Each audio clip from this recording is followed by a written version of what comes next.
भैया हम सिंगर मुकेश मंगरू यादव और आप लोगों के बीच ऐसा कुछ गीत सुनाने के लिए जा रहा हूँ जैसे कि विशेष लोग ऐसे होते हैं कि शादी होने के बाद अपना माँ बाप कैसे भूल जाते हैं और अपना मेहरारू के बसाने के चक्कर में वही भाव में करते हैं। अच्छा लगे तो दोस्त मेरा चैनल को जरूर एक बार सब्सक्राइब करेंगे, मुकेश मंगरू स्टेज शो।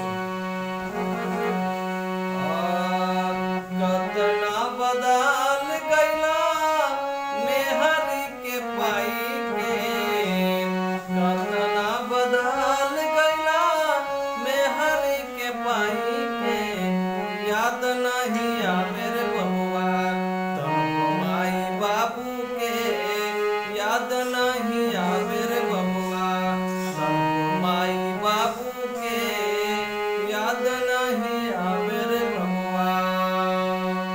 याद कर कतना दुख से तोहरा के पोसनी, हाथवा या गोरावा में दिल लेके घसनी। याद कर कतना दुख से तोहरा के पोसनी, गोरावा या हाथवा में दिल लेके घसनी।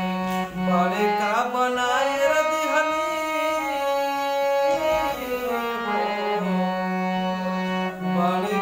बड़े का बनाए रे दिहनी, दूधवा पिलाई के, बड़े का बनाए रे दिहनी, दूधवा पिलाई के, याद नहीं आवे रे बबुआ तुमको माई बाबू के, याद नहीं आवे रे बबुआ। एक दिन बबुआ हो तू हो बुढ़ैया, जैसे जखम देत बने तू जखम पैबा। एक दिन बबुआ रे तू हो बुढ़ैया, जैसे जखम देत बाड़ू तू ही जखम पैबा। आ गइल समझ दुनिया